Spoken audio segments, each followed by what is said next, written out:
Salut, de retour. Alors, dans cette vidéo, je t'explique les conséquences sur les axes.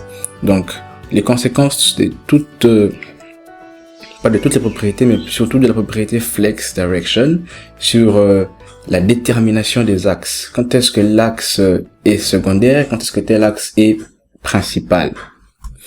Alors, sans plus tarder, supposons que j'ai un flex container, supposons une balise div, sur laquelle j'ai mis la propriété display et la valeur flex. Ça signifie que tout ce qui sera à l'intérieur de cette balise div seront les flex items.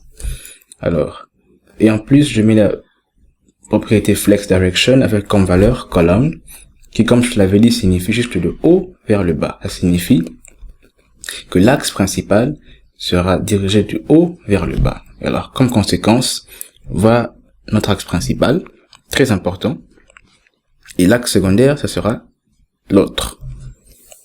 Et avec ça, l'origine des axes ou le début, ça sera le coin supérieur gauche. Alors, on passe à une autre conséquence. J'ai encore le flex container, important. Et lorsque je mets cette fois-ci colonne reverse, ça signifie que l'axe principal va du bas vers le haut. Alors, en toute logique, si tu as compris, l'axe principal sera dirigé cette fois-ci comme ça, vers le haut, et l'axe secondaire, lui, ne change pas. Alors, l'origine, d'après toi, où est-ce qu'elle sera? Si tu as bien compris, l'origine, cette fois-ci, ça sera le coin inférieur gauche. Alors, on passe à autre chose.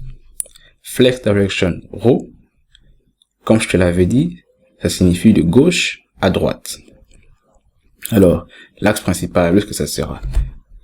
Quand on va de gauche à droite, tu vois le mouvement que j'ai fait, de gauche à droite, ça signifie que cette fois, l'axe principal qui est toujours en rouge, je te le rappelle, selon juste ma présentation, l'axe principal, ça sera celui-ci. Et l'axe secondaire, ça sera l'autre. Et il sera dirigé comme ça. Et l'origine des axes, ce sera le coin supérieur gauche. Et le dernier cas, lorsque je fais flex direction row reverse, qui est l'inverse, cette fois-ci de droite à gauche, de droite à gauche, tu comprends, l'axe principal sera celui-là, l'axe principal, et l'axe secondaire sera celui-ci.